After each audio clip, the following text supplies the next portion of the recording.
ಇದೇ ಮಾರ್ಚ್ ತಿಂಗಳಲ್ಲಿ ನಡೆಯತಕ್ಕಂತಹ SA2 ಅಥವಾ ಸಂಕಲನಾತ್ಮಕ ಮೂಲ್ಯಾಂಕನ 2 ಇದರ 6ನೇ ತರಗತಿಯ ತೃತೀಯ ಭಾಷೆ ಹಿಂದಿಯ ಪ್ರಶ್ನೆ ಪತ್ರಿಕೆಯನ್ನು ವಿತ್ ಕೀ ಆನ್ಸರ್ ನಾವಿವತ್ತು ನೋಡೋಣಂತೆ. 1.5 ಗಂಟೆ पेपर 40 अंकಗಳಿಗೆ. नीचे दिए गए प्रश्नों के 4 उत्तर दिए गए हैं, उनमें से सही उत्तर चुनकर लिखिए. ಇಲ್ಲಿ MCQಗಳಿದ್ದಾವೆ 4. ಕಾಮನ್ ಆಗಿ ಗ್ರಾಮರ್ಗೆ ಸಂಬಂಧಪಟ್ಟಂತಹ ಪ್ರಶ್ನೆಗಳು, ಅವುಗಳಿಗೆ ಉತ್ತರಿಸ್ತಕ್ಕಂಥ ಪ್ರಯತ್ನ ಮಾಡೋಣಂತೆ.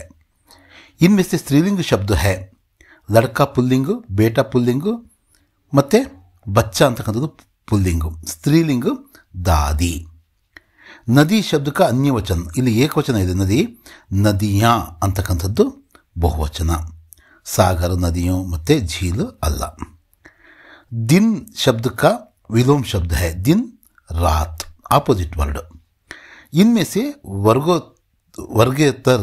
ವರ್ಗೇತರ ಆಗುತ್ತೆ ಶಬ್ದ है. ಇಲ್ಲಿ ಅಮಿತ್, ಸಲ್ಮಾ, ರೂಪ, ಆರತಿ ಅಂತಕ್ಕಂಥದ್ದಿದೆ. ಈ 3 ಕೂಡ ಹೆಣ್ಮಕ್ಳ ಹೆಸರುಗಳು, ಗರ್ಲ್ಸ್ ಹೆಸರುಗಳು. ಮತ್ತು ಈ ಅಮಿತ್ ಅಂತಕ್ಕಂಥದ್ದು ಮಾತ್ರ ವರ್ಗೇತರ ಬಾಯ ಹೆಸರು. ಅದನ್ನು ನಾವು ಈ ರೀತಿ ಗುರುತಿಸಬಹುದು. ಸಹಿ ಶಬ್ದों में से खाली जगह भरिए.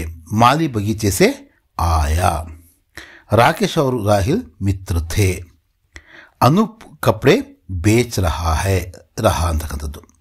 ವಹ ದುಕಾನ್ ಜಾಯೇಗಾ. ಇದು ಏಕವಚನ ಮತ್ತು ಬಹುವಚನದ ಬಗ್ಗೆ ಇರ್ತಕ್ಕಂಥ ಪ್ರಶ್ನೆಗಳು. ನೀವು ನಿಮ್ಮ ಪಾಠದಲ್ಲಿ ಇರ್ತಕ್ಕಂಥವನ್ನೇ ಇದು ಕೊಟ್ಟಿದ್ದಾರೆ. ಇವಕ್ಕೆ ಈಸಿಯಾಗಿ ಆನ್ಸರ್ ಮಾಡ್ಬೋದು 4 ಅಂಕಗಳಿಗೆ. ಜೋಡ್ಕರ್ ಲಿಖಿಯೇ, ಹೊಂದಿಸಿ ಬರೆಯಲಿ. Match the following. पंछी आसमान में उड़ते हैं राइट आंसर. तितली सुंदर होती है. सुबह ಅದರ ಅರ್ಥ ಸವೇರ, ಮಾರ್ನಿಂಗ್ ಅಂತ. ಭೀತರ್ ಅಂದರ್ ಅದರ ಅರ್ಥ ಅಂದರ್ ಅಂದರೆ ಒಳಗಡೆ, ಭೀತರ್ ಅಂದರೆ. ನೆಕ್ಸ್ಟ್ ವಾಕ್ಯಂಕು ಕ್ರಮಸಿ ಲಿಖಿಯೇ. ಇಲ್ಲಿ ವಾಕ್ಯಗಳಿದ್ದಾವೆ. ಪಾಠಶಾಲಾ, ವನಿತಾ, ಆಯಿ, ಸೇ ಅಂತ ಇದೆ. ಇದನ್ನು ನಾವು ಕ್ರಮವಾಗಿ ಬರೀಬೇಕು. ವನಿತಾ ಇದು 1ನೇದು ಅಂದ್ಕೊಳ್ಳೋಣ. ಪಾಠಶಾಲಾ ಇದು 2ನೇದು. ಸೇ ಅಂತಕ್ಕಂಥದ್ದು 3, ಆಯಿ ಅಂತಕ್ಕಂಥದ್ದು 4ನೇದು. ವನಿತಾ, ಪಾಠಶಾಲಾ, ಸೇ, ಆಯಿ ಆದಮೇಲೆ ಪುಲ್ ಸ್ಟಾಪ್ ಇಡಬೇಕು ಕೊನೆಗೆ. ಅಚ್ಚಿ, ಆರ್ತಿ, ಥಿ, ಖಿಲಾಡಿ ಅಂತ ಇದೆ. ಇದು ಆರ್ತಿ ಅಂತಕ್ಕಂಥದ್ದು 1ನೇದು, ಆರ್ತಿ 2ನೇದು, ಅಚ್ಚಿ 3ನೇದು, ಖಿಲಾಡಿ 4ನೇದು, ಥಿ. ಆರ್ತಿ, ಅಚ್ಚಿ, ಖಿಲಾಡಿ, ಥಿ ಬರಿಬೇಕು. ಅವನ್ನೆಲ್ಲ ಜೋಡಿಸಿ. ಇಲ್ಲಿ ಗಾ, ಕೋಯಲ್, ಹೈ, ರಹಿ. ಇಲ್ಲಿ ಕೋಯಲ್ ಅಂತಕ್ಕಂಥದ್ದು 1ನೇದು, ಕೋಯಲ್ 2ನೇದು, ಗಾ ಇದು 3ನೇದು, ಇದು ಹೈ ಅಂತಕ್ಕಂಥದ್ದು ಕೊನೆಗೆ. ಕೋಯಲ್ ಗಾ ರಹಿ ಹೈ. ಇದನ್ನು ನಾವು ಈ ರೀತಿ ಜೋಡಿಸಿ ಬರಿಬೇಕು. ಮತ್ತು ನೆಕ್ಸ್ಟ್ ಲಾಸ್ಟ್ ಒಂದು ಇದೆ. ಇದು ಜಾಯೇಗಾ ದುಕಾನ್ ಮನೋಹರ್. ಇದು ಉಲ್ಟಾ 1 2 3. ಮನೋಹರ್ ದುಕಾನ್ ಜಾಯೇಗಾ. ಈ ರೀತಿ ನಾವು ಇವನ್ನ ಆನ್ಸರ್ ಮಾಡ್ಬೋದು. ಸಹಿ ಅವ್ರ ಗಲತ್ ಕಾ ನಿಶಾನ್ ಲಗಾವೋ. ಸರಿ ಅಥವಾ ತಪ್ಪು ಅಂತಕ್ಕಂಥ ಬರಿಬೇಕು, ರೈಟ್ ಅಥವಾ ರಾಂಗ್. ಹಾಥಿ ಕೋ ಪ್ಯಾಸ್ ಲಗಿ ಇದು ರಾಂಗ್. ಗಿಲ್ಹರಿ ಬಹುತ್ ಖುಷ್ ಹುಯಿ, ಎಸ್. ಹಮೇ ಪೇड़ नहीं काटना चाहिए, करेक्ट. पेड़ों से हानि होती है, ರಾಂಗ್. ಈ ರೀತಿ ನಾವು ಸಹಿ ಗಲತ್ನ ಗುರುತಿಸಬಹುದು. ಇನ್ ಅಂಕೋಂಕೋ ಶಬ್ದೋ ಮೇ ಲಿಖಿಯೇ. ಇದು 23 23ಕ್ಕೆ 23 ಅಂತೀವಿ. ಇದು 35 35ಗೆ 35 ಅಂತ ಕರಿತೀವಿ, 35. ಇದು 38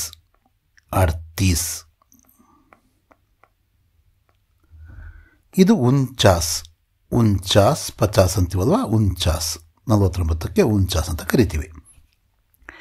ಹಾಗೆಯೇ ಇನ್ ಶಬ್ದೋಂಕೆ ಅರ್ಥ ಕನ್ನಡ ಅಥವಾ ಅಂಗ್ರೇಜಿ ಮೇಲೆ ಲಿಖಿಯೇ. ಬಂದರ್ ಅಂದರೆ ಮಂಕಿ ಅಥವಾ ಮಂಗ ಅಂತ ಬರಿಬಹುದು, ಮಂಗ.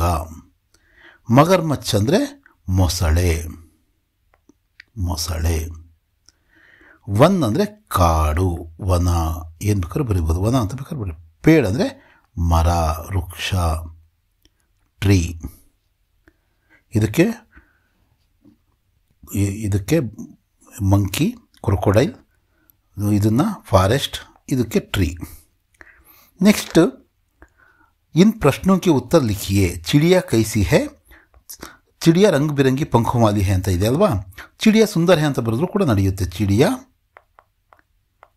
सुंदर है, सुंदर ಹೈ.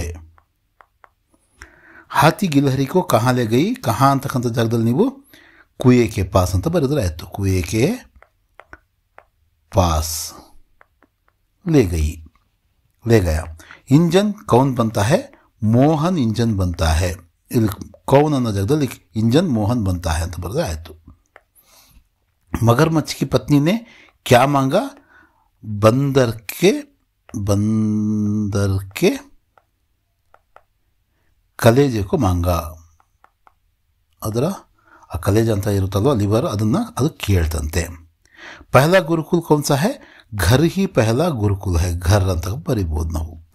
ಅಕ್ಷರ ಶಬ್ದ ಕಾ ಅರ್ಥ ಕ್ಯಾ ಹೈ, ಅಕ್ಷರ ಅಂದರೆ ನಾ ಘಟನೆ ವಾಲ ಅಂದರೆ ಕ್ಷರವಾಗದೇ ಇರ್ತಕ್ಕಂಥದ್ದು. अक्षर का मतलब होता है ना घटने वाला, ना घटने वाला अरे शाश्वत अंत. विश्व पर्यावरण दिवस किस तारीख को मनाया जाता है? हर साल 5 जून को मनाया जाता है. ಇದನ್ನು ಪಾಲ ಪೋಸ ಮೀರಿ ಮನೆ ಮೊದಲನೇ ಪ್ಯಾರಾಗ್ರಾಫ್ ಇದೆಯಲ್ವಾ, ಅದನ್ನು ಬರಿಬೇಕು. Pug pug per ಸಂಭಾಲ Mane, ಉಂಗ್ಲಿ ಪಕಡ್ಕರ್ ಲಿಖನ ಸಿಖಾಯ, ಖಾಕರ್ ಠೋಕರ್ ಉಠ್ನ ಸಿಖಾಯ. ಇದನ್ನು ನಾವು ಈಸಿಯಾಗಿ ಬರೀಬೇಕು. ಪ್ರಭಾಶಂಕರ್ ಪ್ರೇಮಿ ಅವರು ಬರೆದಿರ್ತಕ್ಕಂತಹ ಪೊಯಮ್ನ ಇದು 5 ಅಂಕಗಳಿಗೆ ಇದೆ. ನೀವು ಸ್ವಲ್ಪ ಗಮನಿಸಿ. ಹೀಗೆ ಈಸಿಯಾಗಿ ಈ ಒಂದು ತೃತೀಯ ಭಾಷೆ ಹಿಂದಿಯ ಪ್ರಶ್ನೆ ಪತ್ರಿಕೆಯನ್ನು ನಾವು ತುಂಬ ಈಸಿಯಾಗಿ ಬಿಡಿಸ್ಬೋದು. ಇಲ್ಲಿ ಉತ್ತರ ಸಮೇತ ನಾವು ಇದನ್ನು ಚರ್ಚೆ ಮಾಡಿದ್ದೀವಿ. ಇನ್ನೊಂದಷ್ಟು ಮಾದರಿ ಪ್ರಶ್ನೆ ಪತ್ರಿಕೆಗಳನ್ನು ನಾವು ಬಿಡಿಸೋಣಂತೆ. ನಾಳೆ ಎಕ್ಸಾಮ್ನ ಭಾಳ ಈಸಿಯಾಗಿ ಬರೀತೀರಾ, ಖುಷಿಯಾಗಿ ಬರೀರಿ, ಒಳ್ಳೆಯ ಅಂಕಗಳು ತಮಗೆ ಸಿಗಲಿ. ಮತ್ತೆ ಸಿಗೋಣ. ಧನ್ಯವಾದಗಳು.